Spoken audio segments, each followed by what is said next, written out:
থাকবে, মিজানের পাল্লা যখন ওজন করা হবে নেকি বলি তখনও তার সঙ্গে থাকবে। এই জন্য আমি আল্লাহ তাআলার কাছে এই দোয়া করেছি যে আল্লাহ তুমি আমাকে নেক আমলকে ভালোবাসার তৌফিক দাও এবং আমি নেক আমলকে ভালোবাসতে শিখেছি। সুবহানাল্লাহ। আমি আমার মুর্শিদের দরবারে থেকে আমি এক নম্বর যে জিনিসটা শিখেছি সেটা হলো আমি নেক আমলকে ভালোবাসতে শিখেছি। আমি নেক আমল ছোট থেকে ছোট একটা নেক আমল পাইলে সেটা ছাড়ি না, আর কোন গুনাহ কাজ আমার সামনে আসলে সেটাকে আমি করি না। যেমন আল্লাহ তাআলা কোরআন শরীফের মধ্যে সূরা জিলজালের মধ্যে বলেন ফামান ইয়ামাল মিসকালা যাররাতিন খায়রান ইয়ারা ওয়া ইয়ামাল মিসকালা যাররাতিন শাররান ইয়ারা। কোন মানুষ যদি এক মিসকাল এক যারা পরিমাণ ভালো কাজ করে নেক আমল করে সেটা কিয়ামতের ময়দানে সে পাবে, আর যদি গুনাহ কাজ করে তার সাজা তার শাস্তি কিয়ামতের ময়দানে পাবে। হযরত হাতিম আসম রাহমাতুল্লাহ বলেন হুজুর আমি আপনার দরবারে থেকে এই জিনিসটা শিখছি, আমার সামনে নেক আমল আসলে আমি সেটা ছাড়ি না, আর গুনাহ কাজ আসলে আমি সেটা করি না। তাহলে তখন এই কথা বলার পর হযরত শফিক রাহমাতুল্লাহ বলেন বাবা তুমি তো ভালো জিনিস শিখছো, বলো তো আরেকটা জিনিস, আর দ্বিতীয় জিনিস কি শিখছো? বলে দ্বিতীয় যে জিনিসটা শিখেছি হুজুর আমি দুনিয়ার মানুষের দিকে লক্ষ্য করে দেখেছি দুনিয়ার মানুষ তার নফসের গোলামি করে। নফসের গোলামি মানে মনে যা চায় তাই করে। কিন্তু আমি কোরআনে পাকের একটা আয়াতের দিকে লক্ষ্য করে দেখেছি যে আল্লাহ বলেন আম্মা মান খাফা মাকাম রাব্বিহি ওয়া নাহান নাফসা আনিল হাওয়া ফাইনাল জান্নাতা হিয়াল মাওয়া। যে আম্মা মান খাফা, আল্লাহ বলেন সূরা নাজিয়াতের 41 নম্বর আয়াতের মধ্যে আল্লাহ বলেন ওয়া আম্মা মান খাফা, যেই ব্যক্তি ভয় করবে, কি ভয় করবে? মাকাম রাব্বিহি, তার রবের সামনে দাঁড়ানোকে, অর্থাৎ কিয়ামতের ময়দানে আল্লাহর সামনে দাঁড়িয়ে তার পুরো জিন্দেগীর হিসাব দিতে হবে। বলে এই কথাটা মনে করে এই ব্যক্তি দুনিয়ায় আল্লাহ তাআলাকে ভয় করে। ওয়া আম্মা মান খাফা মাকাম রাব্বিহি ওয়া নাহান নাফসা আনিল হাওয়া, আর কি করে? আল্লাহকে ভয় কইরা যত প্রকার হাওয়া আছে, হাওয়া মানে খায়সাত, মান জাহি জিন্দেগি, মানে জিন্দেগি, আমি এইগুলোকে ছেড়ে দেই, অর্থাৎ সকল প্রকার গোনাহকে আমি ছেড়ে দেই। আল্লাহ তাআলা এই আয়াতের মধ্যে বলেন ফাইনাল জান্নাতা হিয়াল মাওয়া, বলে যে ব্যক্তি আল্লাহকে ভয় করে গুনাহ ছেড়ে দেবে ওই ব্যক্তির ঠিকানা হবে কোথায়? জান্নাতে। সুবহানাল্লাহ।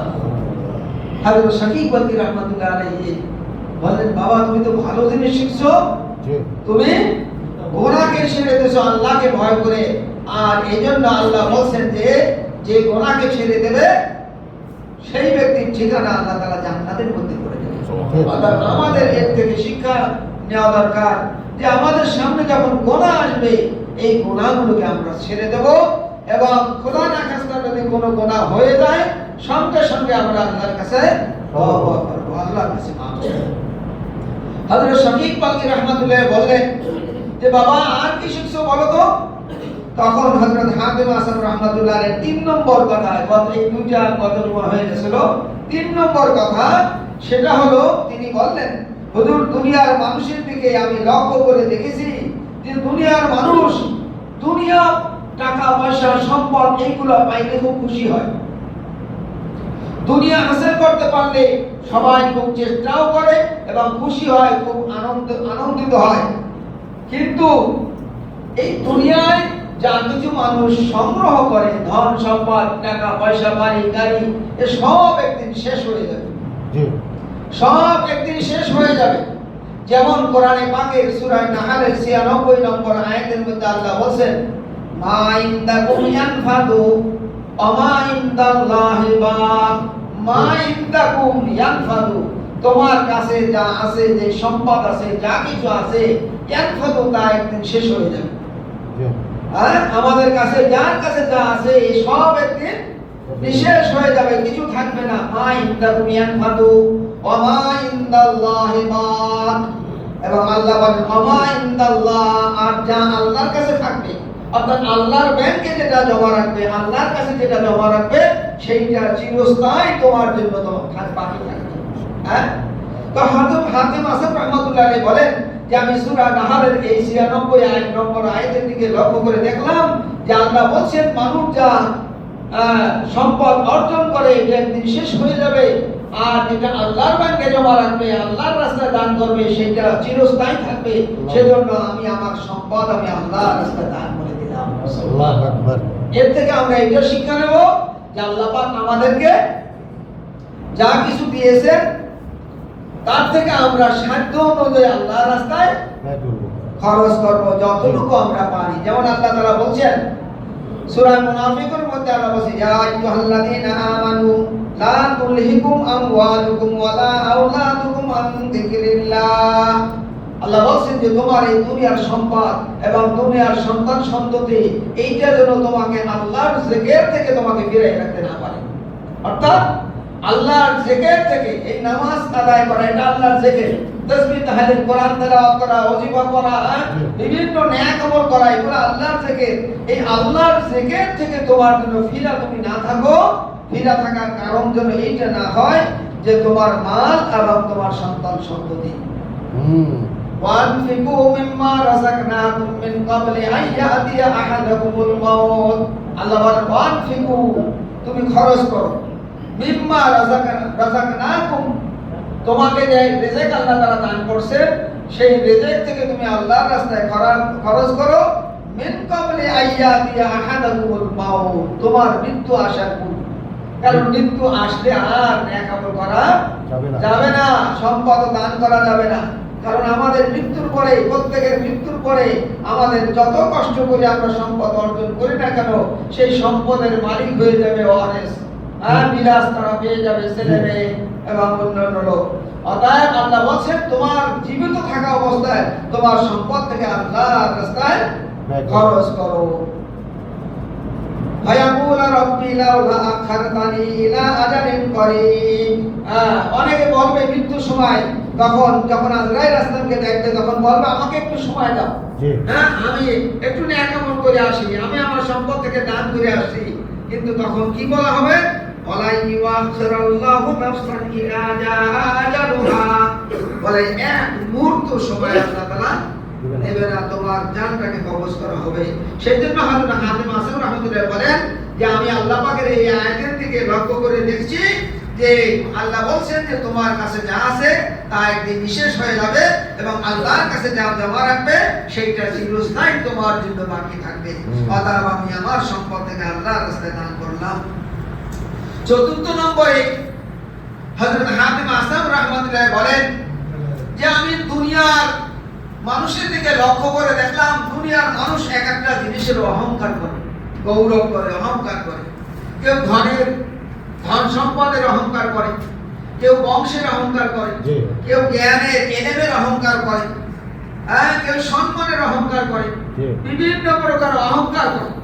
যে আমার এত এলেম আছে, আমার এত জ্ঞান আছে, আমার এত সম্পদ আছে, তোমার কি আছে, এরকমের অহংকার করে।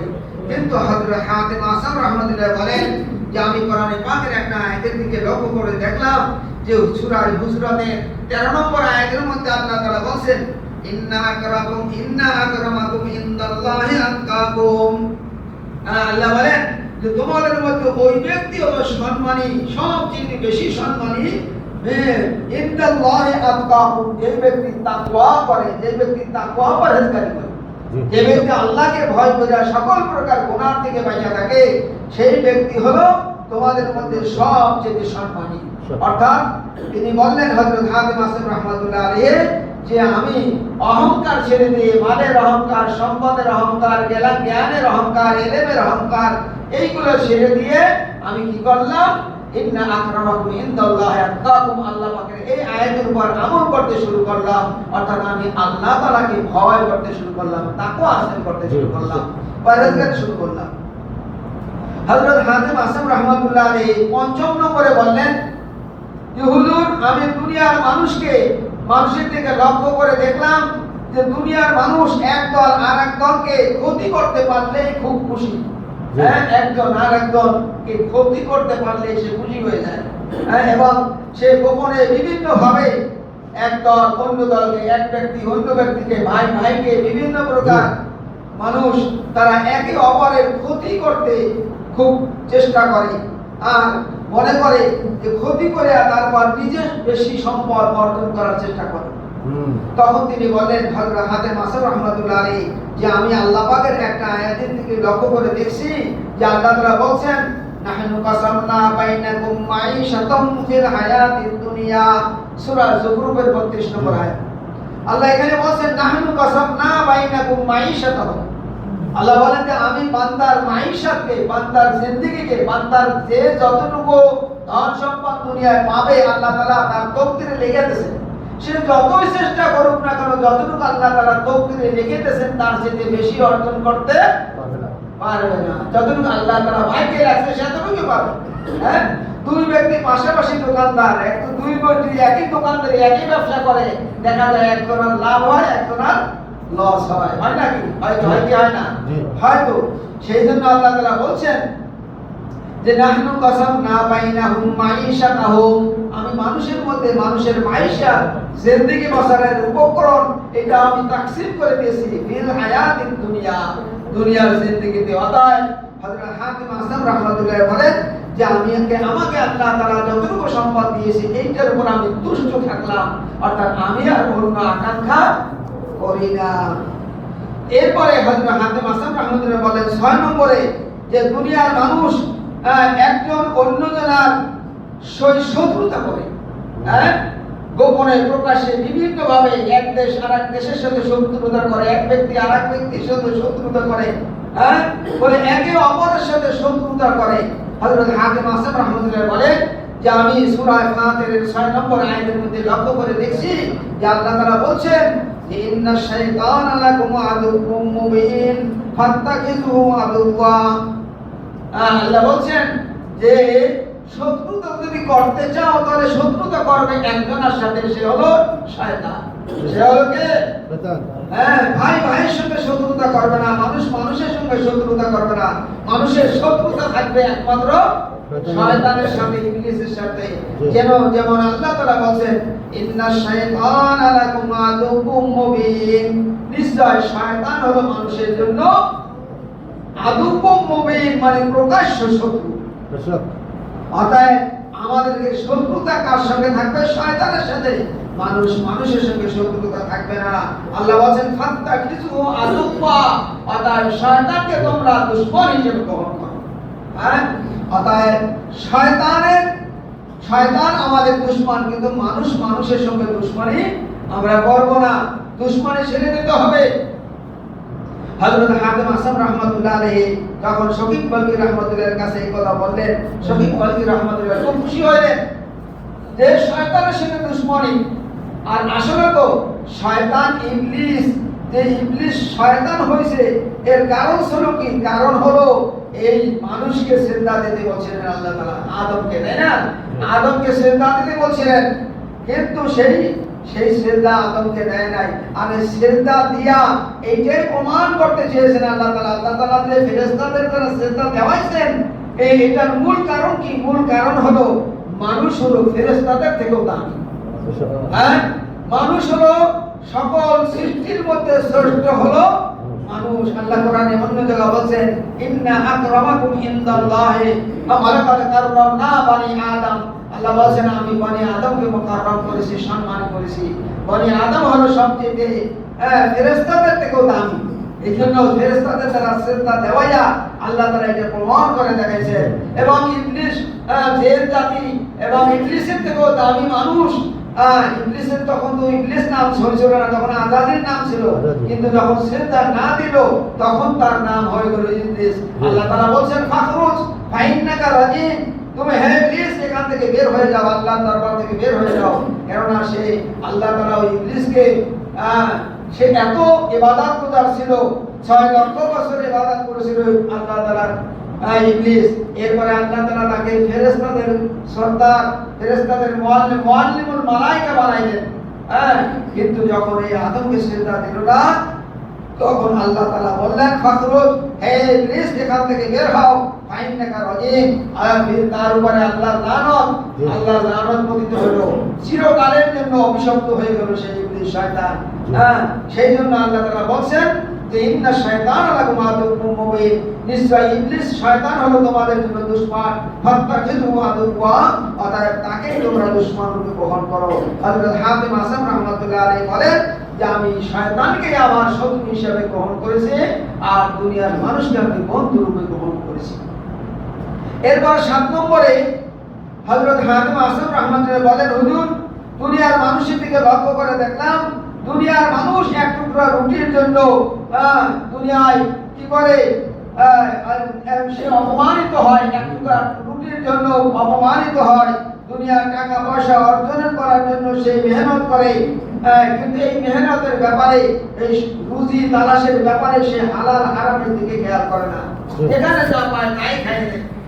কিন্তু আল্লাহ তাআলা কি বলছেন, ওয়া মিন দাব্বাতিন ফিল আরদি ইল্লা আলাল্লাহি রিজকুহা, ওয়া মিন দাব্বাতিন ফিল আরদি, অর্থাৎ জমিনের মধ্যে যত দাব্বা আছে, যত বিচরণকারী আছে, যত প্রাণী আছে, সমস্ত প্রাণীর রিজিকের দায়িত্ব আল্লাহর হাতে। আল্লাহ নিছেন আমাদের রিজিকের দায়িত্ব, রুজির দায়িত্ব কার হাতে? আল্লাহর হাতে। এইজন্য আল্লাহর উপর তাওয়াক্কুল করতে হবে। আর আমাদের এই রুজি আমরা অর্জন করার ব্যাপারে সব সময় সতর্ক থাকতে হবে। খবরদার কোন হারাম ভাবে যেন রুজি আমাদের পেটে না যায়। হ্যাঁ, এক লোকমা হারাম রুজি খাবে আর তার 40 দিনের ইবাদত নষ্ট হয়ে যাবে, বরবাদ হয়ে যাবে। হ্যাঁ, এবং সে দোয়া করবে 40 দিন পর্যন্ত তার কোনো দোয়া মুনাজাত আল্লাহর দরবারে কবুল হবে না। এজন্য হালাল রুজি খাইতে হবে। হালাল রুজির দিকে আল্লাহ তাআলা গুরুত্ব দিয়েছেন। কামেল মুর্শিদ সুন্নি আযান কাসি রাহমাতুল্লাহ আলাইহি আমাদেরকে হালাল রুজির দিকে গুরুত্ব দিয়া, সুন্নি আযান কাসি রাহমাতুল্লাহ আলাইহি কোন মানুষের কাছ থেকে কোনো বিনিময় নেয় না, কোনো দান বাক্স নাই সুন্নি আযান কাসি রাহমাতুল্লাহ দরবারে এবং হাকানি মসজিদে কোনো দান বাক্স নাই।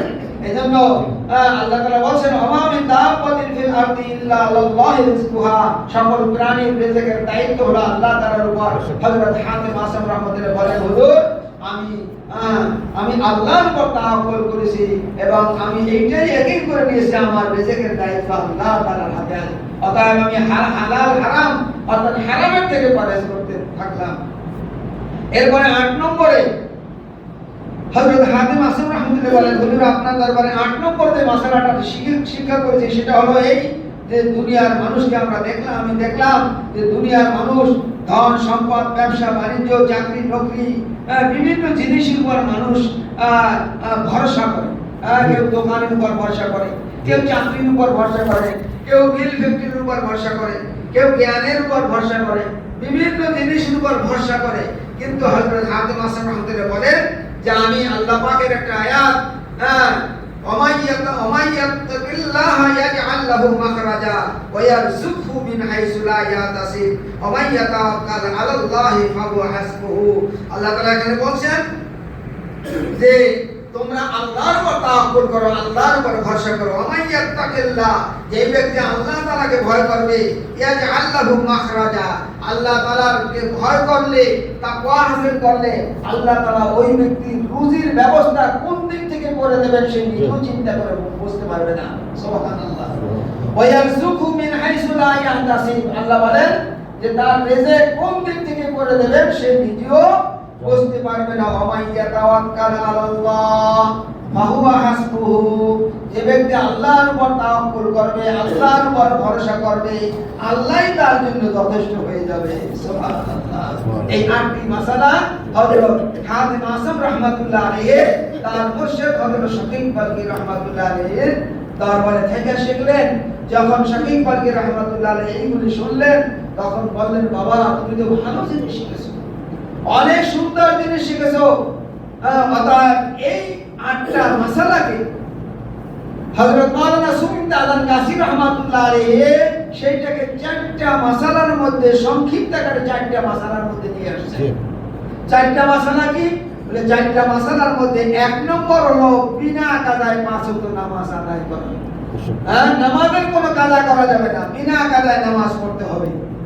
আর নামাজের পরে কোরআনে পাকের ওজিফা আমাদের মসজিদে, সব আকারি মসজিদে প্রায় জুমা আমরা বলে থাকি যে প্রত্যেক নামাজের পরে সুন্নি আযান কাসি রাহমাতুল্লাহ আলাইহি আমাদের একটা ওজিফা দিয়েছেন এবং এই ওজিফাটাও তিনি মন গড়া ভাবে দেন। যেমন সূরা নিসা 103 নম্বর আয়াতের মধ্যে আল্লাহ বলেন ফাইদা কাদাইতুমুস সালাতা ফাযকুরুল্লাহা কিয়ামান ওয়া qu'uদান ওয়া আলা জুনুবিকুম। আল্লাহ বলেন ফাইদা কাদাইতুমুস সালাতা, হে বান্দা তুমি যখন নামাজ পূর্ণ করবে, নামাজ আদায় করবে, ফাযকুরুল্লাহ, তখন তুমি আল্লাহ পাকের জিকির করবে। আল্লাহ পাকের জিকির করবে। হুকুমটা কার? আল্লাহ। আল্লাহ বলছেন যে নামাজের পরে তোমরা আমার জিকির করবে, আল্লাহ পাকের জিকির করবে। এখন জিকির কি করব? হ্যাঁ, কোরআন ও হাদিসে বিভিন্ন প্রকার জিকির আছে, অনেক প্রকার জিকির আছে। এক এক করি আল্লাহ এক এক প্রকার জিকির দিয়েছে। হ্যাঁ, আল্লাহ রাসূল বলেন যে যত জিকির আছে সমস্ত জিকিরের মধ্যে উত্তম জিকির হলো কোরআনে পাকের তেলাওয়াত। সুবহানাল্লাহ। যত জিকির আছে সমস্ত জিকিরের মধ্যে উত্তম জিকির হলো কোরআনে পাকের তেলাওয়াত। আফজালুল যিকরি তেলাওয়াতুল কোরআন, আফজালুল ইবাদাতি তেলাওয়াতুল কোরআন। উত্তম ইবাদত হলো কোরআনে পাকের তেলাওয়াত। অতএব হযরত মুহাম্মদ রাসূলুল্লাহ কাসী রাহমাতুল্লাহ আমাদেরকে কি করলেন? নামাজের পরে কোরআনে পাকের জিকির, কোরআনে পাকের তেলাওয়াতের একটা আমল দিলেন। সে আমলটা কি? প্রত্যেক নামাজের পরে সূরা ফাতিহা একবার, সূরা ইখলাস তিনবার, সূরা ফালাক একবার, সূরা নাস একবার, সূরা ফাতিহা একবার, সূরা ইখলাস তিনবার, সূরা ফালাক একবার, নাস একবার, চারটি সূরা। এই চারটি সূরা কোন মানুষ যদি তেলাওয়াত করে প্রত্যেক নামাজের পরে, সময় বেশি লাগে না, মাত্র 2 থেকে 3 মিনিট সময় ব্যয় করতে পারলে, তাহলে ফজিলতের দিক থেকে সে দৈনিক 8 খতম 10 পারা কোরআন তেলাওয়াত করার সওয়াবের মালিক হতে পারে। সুবহানাল্লাহ। হ্যাঁ, কিভাবে? বলে আল্লাহ রাসূল বলেন কোন মানুষ সূরা ফাতিহা একবার পড়লে আল্লাহ পাক তাকে কমপক্ষে 20 পারা কোরআন তেলাওয়াত করার নেকি দান করেন। হ্যাঁ, অন্যান্য riwayate আসছে যে সূরা ফাতিহা পড়লে তাকে পুরো কোরআন শরীফ তেলাওয়াত করার নেকি আল্লাহ তাআলা দান করেন। যেমন আল্লাহ 14 পারার মধ্যে একটা আয়াত বলেন ওয়ালাকাদ আতাইনাকা সাবআম মিনাল মাতানি ওয়াল কুরআনাল আযীম। এ নবী, আমি আপনাকে বারংবার পাঠনীয় সপ্তম আয়াত বিশিষ্ট এক মহা কোরআন দান করেছি। মহা কোরআন সেটা কি? সপ্তম আয়াত, 7 আয়াত বিশিষ্ট মহা কোরআন, সেটা হলো সূরা ফাতিহা।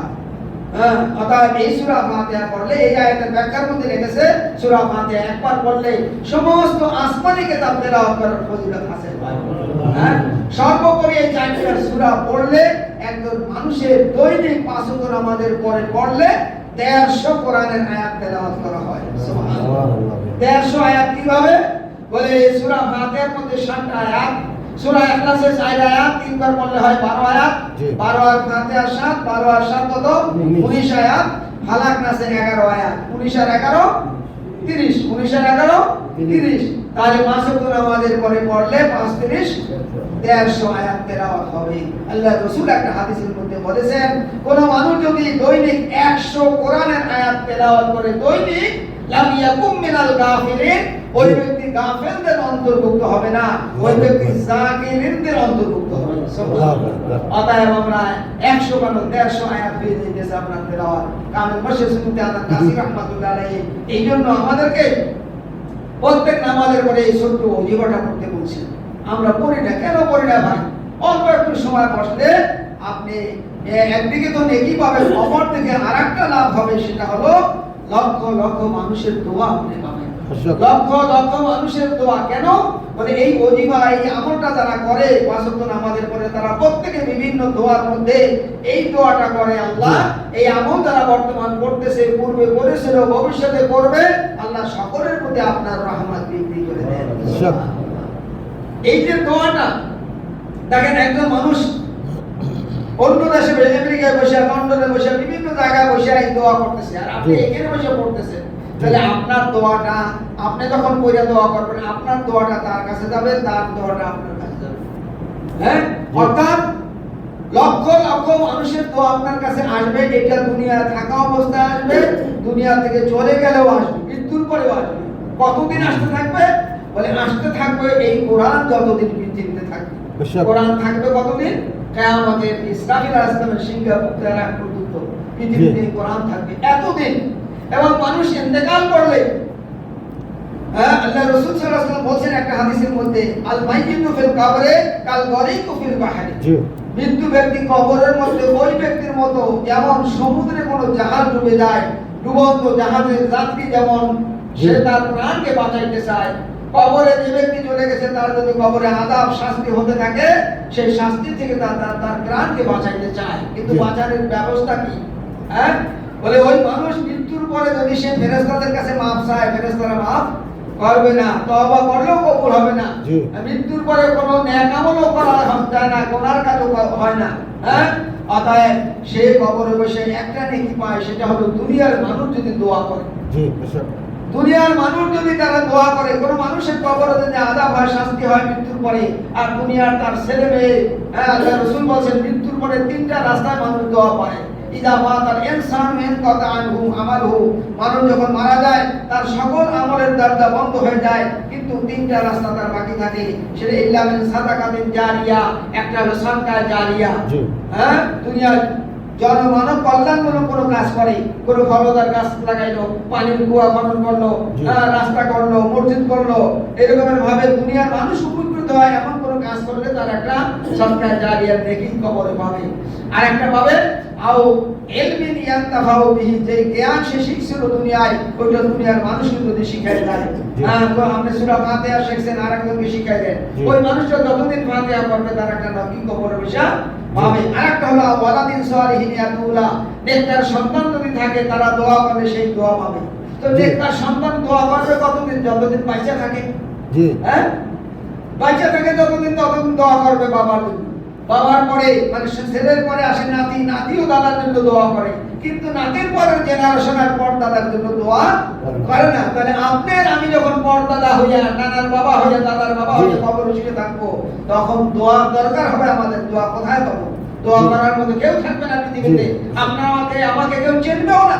হ্যাঁ, দুনিয়ায় দেখি 5 বছর কি মৃত্যুর পরেও 5 বছর ভোটার তালিকায় নাম থাকে, 20, 30, 50, 100, 150 বছর হয়তো রেকর্ডের খাতায় বিএস পড়সা, আরএস পড়সা, সিএস পড়সা নাম থাকে। 200, 500, 1000 বছর পরে আপনার আমার যে জন্ম হয়েছিল এর কোনো প্রমাণ পৃথিবীতে থাকবে না, দোয়া তো দূরের কথা। তখন এই দোয়াটা কাজে লাগবে। কারণ সুফি আলান নাসির রহমাতুল্লাহ দরবারে যে ওজিফাটার আমল হয়, এই আমল সারা পৃথিবীতে 26টা ভাষাভাষীর লোকে আমল করে, তারা আমল করে দোয়া করে, আল্লাহ এই আমল যারা বর্তমান করতে পূর্বে করেছিল, ভবিষ্যতে করবে, আল্লাহ সবার বর্তমান রহমত বাড়াই দেন। হ্যাঁ, দেখেন দোয়াটা করে কি? দোয়াটা বলে এরকম করে না আল্লাহ তুমি তাদেরকে জান্নাত দাও, শান্তি দাও, সুখ দাও, এরকম করে না, বলে আল্লাহ রহমত বাড়াই দাও। কারণ যেখানে রহমত থাকে, মানে এক কথায় সমস্ত দোয়া, এক কথা, এক গুলিতে সব চাই। হ্যাঁ, আল্লাহ রহমত, তার মানে যেখানে রহমত থাকে সেখানে জহমত আসে না, যেখানে আলো থাকে সেখানে অন্ধকার আসতে পারে না। ঠিক যেখানে রহমত আসবে সেখানে জহমত আসতে পারে না, অশান্তি, পেরেশানি আসতে পারে না। সেই জন্য সুফি আলান কাসি রহমাতুল্লাহ দোয়া করছেন, ইলাহি রহমত জিয়াদা করো, আল্লাহ তোমার রহমত বাড়াই দাও। যেমন কোরআনে পাকের মধ্যে আছে, আল্লাহ তাআলা বলেন ওয়া রাহমাতি ওয়াসিয়াত কুল্লা শাইইন, আমার রহমত সমস্ত সৃষ্টি জগৎকে বেষ্টন করিয়াছে। সুফি আলান কাসি রহমাতুল্লাহ দোয়া করছেন, আল্লাহ তোমার রহমত তো আছে, ইলাহি রহমত জিয়াদা কর। আল্লাহ তোমার জিয়াদা কাকে বলে? যেখানে কিছু আছে সেখানে কিছু দিলে বাড়ে, জিয়াদা বলা হয় এই জন্য। তার মানে আল্লাহর রহমত তো আছে, আল্লাহর কাছে দোয়া করো, আল্লাহ তোমার রহমত তো আছে, আর একটু বাড়াই দাও। হ্যাঁ, এই রকমের সারা জীবন দোয়া পাবেন যদি আপনি আমলটা করেন। সুফি আলান কাসি রহমাতুল্লাহ এই জন্য এই 8টা আমলকে 4টা আমলের মধ্যে নিয়ে আসছে। সেটা হলো 1 নম্বর বিনা কাজা নামাজ, 2 নম্বর হলো কোরআন পাকের এই ওজিফা, 3 নম্বর হলো হালাল রুজি, 4 নম্বর হলো পরহেজগারি। এই 4টা আমলের মধ্যে মানুষ যদি করতে পারে, তাহলে ওই মানুষটা সে দুনিয়া থেকে এই 4টা আমল যদি করিয়া যাইতে পারে, তাহলে ওই মানুষটা দুনিয়া থেকে জান্নাতি মানুষ হিসেবে আল্লাহর দরবারে হাজির হতে পারবে। সুবহানাল্লাহ। আল্লাহ আমাদেরকে আমল করার তৌফিক দান করুন। যারা সুন্নাত করে নেয় মেহেরবানি করে সুন্নাত করে নেয়।